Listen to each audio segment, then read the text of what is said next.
I need to get him away from the microphone so that he doesn't stop me when I get over the time. Well, thank you very much to Al-Sharq and Amek and everybody, and you, Omar. I will give you some perspective from our bottom-up point of view, because we are in the heart of a region surrounded by weak, failing, fragile, failed states, lots of non-state actors, but our views are different for the problems and solutions. The biggest problem I see, or we see, is that actually it is in the mind of the policymakers in Washington, in European capitals, in Middle East capitals, and so on. When they look at the region in a very sentimental way, they think about the structure and the good old Middle East order of the Cold War days, when the entire area were run by rigid structures, security structures, rigid regimes, and client regimes, and ignoring, obviously, the fact that they were very shaky on the ground, where they polarized communities, and they failed to invest in nation building and state building. And the problem here is that, first of all, very often people think about non-state actors as a new phenomenon because they are fixed about the old order, as if it's something that happened since the so-called Arab Spring. But actually, it goes way back. If anything, it's the state and the nation-state concept was new and alien to the region. For hundreds of years, we never had this. Go back, we're now in Istanbul, go back to the Ottoman days. Non-state actors were there, tribes were there, they were integrated, part of the security structure, part of the governing structure, and there were enough devolution of power so that people never needed to resort to actually resort to arms against the entire empire in order to get their rights, although they still did from time to time. So the state structure and the state concept that was brought in from the West to the region failed because of the obvious reasons that I mentioned, and we need to rethink that. It's not like the status quo or what we've reached, the status we are in is wrong or bad. It's actually a consequence of centuries of lack of investment in nation building and in citizenship. And importantly, people think of it as a transient thing. No, take it from me, accept it. Non-state actors are here to stay. So factor them into your solution in the future. Factor them into your policies. When you start designing a roadmap for the future, try to think of a scaffolding that has all the local state, non-state actors, sub-state actors, de facto states, and all of the ones that you do not want to recognize. People's eyes are fixed on borders, but locally we are not.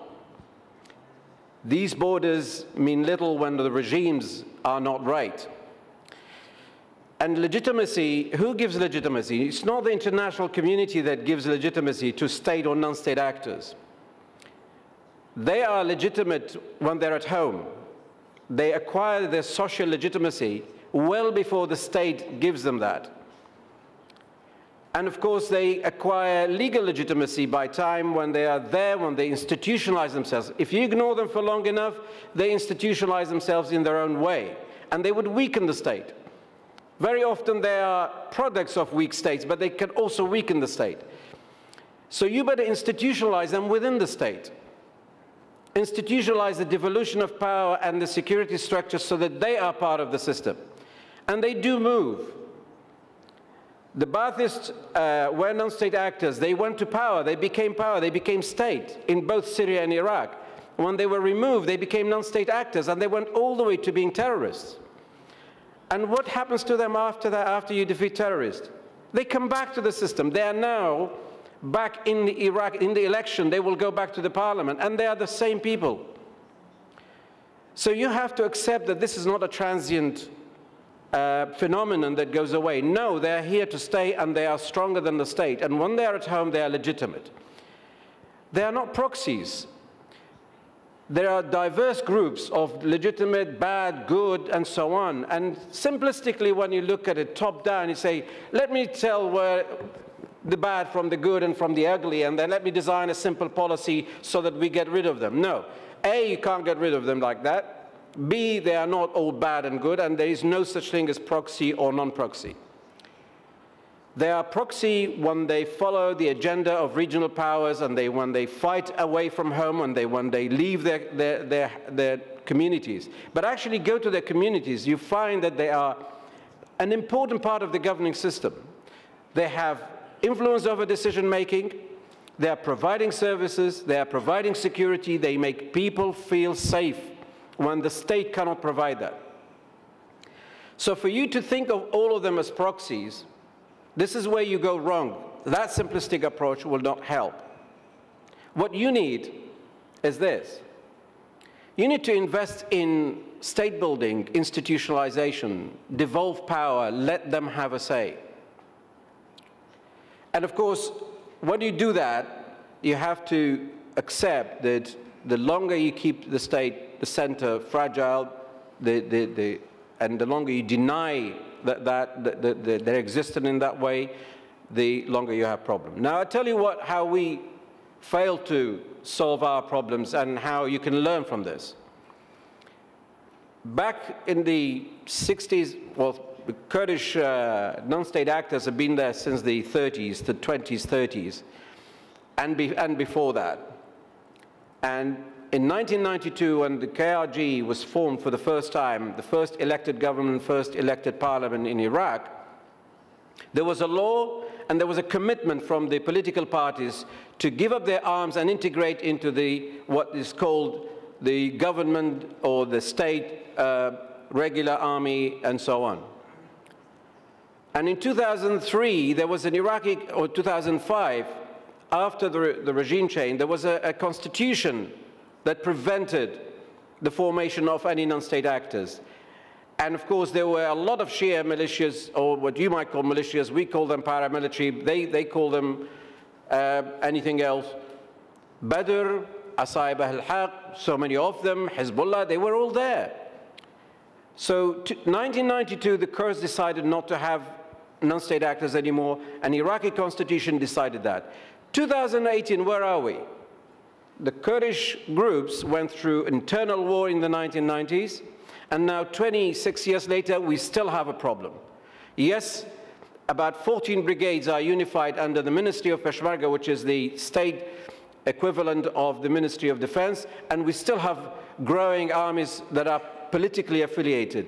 We failed to make them, to integrate them, to disarm them, to integrate them, and then solve our problem. What about in the rest of Iraq? After all this investment from the West, from East, from internal, external, where are we now? Suddenly we have 70 different groups within what is called Hashd al-Shabi. And getting worse, because we are now polarizing the society so much that even the smaller minorities like Christians, Yazidis, Kakis, Shabaks, all of them are militarized, polarized with diverse groups or influences right, left, and center.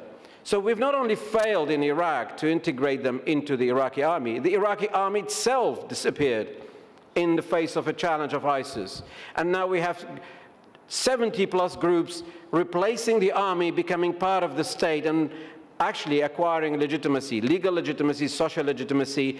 And guess what? The law that legitimizes them says they cannot enter election. Well, actually, the best candidate for premiership is a Hashd al-Shabi guy. And they are coming in with full force. So before you know it, they will have army leaders, non-state actors, sitting around the cabinet round table, making decisions on behalf of the state. Each one of them has got international, transnational relations. Each one of them has its own economy and its own way of tapping into the state economy. Are you trying to get rid of that? Are you trying to have a simplistic approach and say armed state groups, non-state groups? You need to live there to know what the right from the wrong, and you need to have a more sophisticated approach. You need to be sensitive to the complexity, to the culture, to the history, to the dynamics, to the regional power influences, to the local influences, before you start designing a roadmap.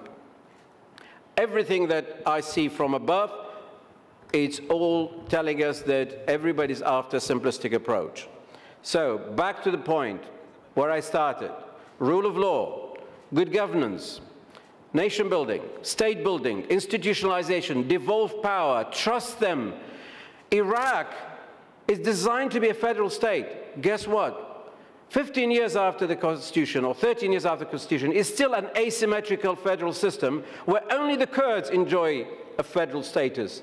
Everybody else is crying for it, and Baghdad and the rest of the community prevent that federalization. What will work is a strong center, but a strong periphery too. A strong federal devolution. Everybody needs to feel the ownership of decision-making process, of power, of their own destiny. This is where I stop. Thank you.